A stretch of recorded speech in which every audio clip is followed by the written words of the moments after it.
Youth అంతా ఎగబడి ప్రేమిచ్చేస్తారు ఇప్పుడు. వాలంటైన్స్ వీక్ వచ్చేసింది కదా! అసలు వాలంటైన్స్ డే అంటే కలిసి ఉండడమే కాదు, కలిసి ఉండలేకపోయినా సరే ఒకరి లైఫ్‌ని ఇంకొకరు రెస్పెక్ట్ చేయడం. ప్రేమంటే పక్కాగా కలిసి ఉండాలని రూల్ ఏమైనా ఉందా బ్రో?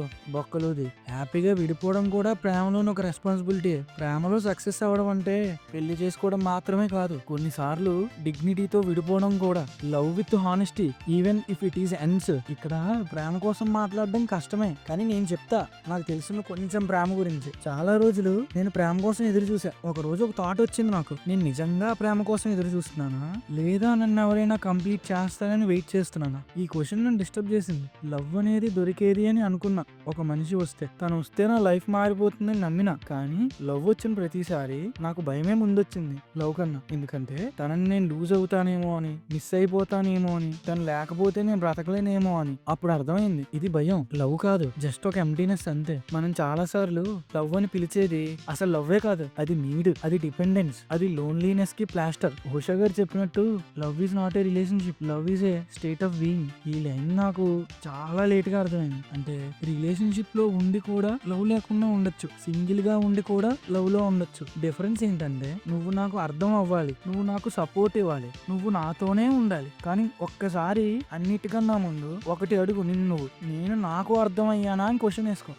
మనం లవ్ ని అడుగుతున్నాం, కానీ మనం లవ్ ని ఇవ్వడం నేర్చుకోలేదు ఇంకా. ఎందుకంటే ఇవ్వడానికి ముందు అది మన దగ్గర ఉండాలి కదా.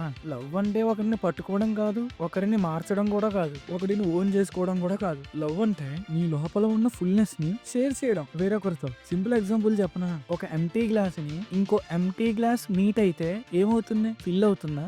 మెజారిటీ ఆఫ్ లవర్స్ ఎందుకు సఫర్ అవుతారో తెలుసా? వాళ్ళందరూ అనే మాట ఒకటే, వితౌట్ యూ ఐఎమ్ నథింగ్ అని. ఒక్కేం కాదు, అది అసలు లవ్వే కాదు. True love is always gives you freedom. మళ్ళీ లవ్ లో ఫ్రీడమ్ ఏంటి అని అంటారు. ఫ్రీడమ్ అంటే డోర్ ఓపెన్ గా ఉండటం, ఫియర్ లేకుండా ఉండటం. నువ్వు వెళ్ళిన ప్రతిసారి నేను నీకు చెప్పేవాళ్ళని రూల్ ఏం లేదు కదా. నువ్వు వెళ్ళినా నేనుగా ఉండగలను అని చెప్పగలిగినప్పుడే ప్రేమ ఉన్నట్టు. ఇంకా లవ్ లో పొసెసివ్నెస్ వస్తే అది లవ్వే కాదు, అది ఇన్సెక్యూరిటీ. ఒకవేళ జెలసీ వస్తే అది కేర్ కాదు, కంపారిజన్. నిజమైన లవ్ లో ఎక్స్పెక్టేషన్స్ ఎప్పుడు సైలెంట్ గా ఉంటాయి, గ్రాటిట్యూడ్ మాత్రం చాలా లౌడ్ గా ఉంటుంది. ఇది ఒక రోజు అందరూ రియలైజ్ అవుతారు. లవ్ అనేది ఎవరో నా లైఫ్ లోకి ఎంటర్ అయ్యాక స్టార్ట్ అవడం కాదు, నేను ప్రెసెంట్ లో ఉండగలిగినప్పుడే లవ్ స్టార్ట్ అవుతుంది. అలా ప్రెసెంట్ గా ఉండడం అంటే భయం లేకుండా ఉండడం, అంటే ఫ్యూచర్ లో పోగొట్టుకుంటానని ఆలోచించకుండా ఉండడం అంతే. లవ్ అంటే క్వశ్చన్ చేయడం కాదు, నువ్వు నాతో ఉంటావా అని చెప్పి. లవ్ అంటే చెప్పడం, నువ్వు వెళ్ళిపోయినా నేను ఉండగలను. లవ్ అంటే అదొక ఎక్స్పీరియన్స్ మాత్రమే. పెద్ద మనిషి ఉషా గారు ముందే చెప్పారు, love is not a bond,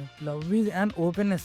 open గా ఉండగలిగితే లవ్ ఆటోమేటిక్ గా జరుగుతుంది. దానికి పెద్ద ఫోర్స్ అవసరం లేదు, ప్రూఫ్స్ అవసరం లేదు. ఇప్పుడు నేను లవ్ గురించి మాట్లాడుతున్నా కూడా ఎవరో ఒకళ్ళు ఒక పేరు గురించో ఒక ఫేస్ గురించో ఆలోచిస్తారు. అది నేనున్న ప్రెసెంట్ స్టేట్ ఆఫ్ మైండ్ గురించి అని ఆలోచించరు. కామ్ గా, ఫ్రీగా, అలైవ్ గా ఆలోచించండి, అర్థమవుతుంది. ఇంకా ఇప్పటికి చాలా మంది ప్రేమలో పడట్లేదని బాధపడుతూ ఉంటారు. నాకు అర్థం కాదు, ప్రేమ ఏమైనా జిలేబీ జాంగ్రియా పడేస్తే పడిపోవడానికి కాదు కదా. ప్రేమ పడేది కాదు బ్రో, ప్రేమ అంటే జరిగేది. అది మన దగ్గరికి వచ్చినప్పుడే అలౌ చేయాలి. ఫైనల్ గా నేను చెప్పేది ఒక్కటే, లవ్ అంటే ఎవరినైనా కావాలి అని కాదు. లవ్ అంటే నీ లోపల చాలా ఉంది అని అవతల వాళ్ళకి తెలియజేయాలి. అయినా కలిసి ఉంటే ఆనందం, కలిసి లేకపోతే శాంతి, మనశ్శాంతి. ఇప్పుడు వెళ్ళి ప్రేమించేసుకో. ఉమ్మే దీర్ఘమేవ కళ్యాణ ప్రాప్తిరస్తు. ఫిబ్రవరి 14, 15 పెళ్లి చేసుకో, ఇబ్బంది లేదు. జై హింద్. ఎవరికి దొరక్కో, వెతుకుతున్నారు బయట నీ కోసం.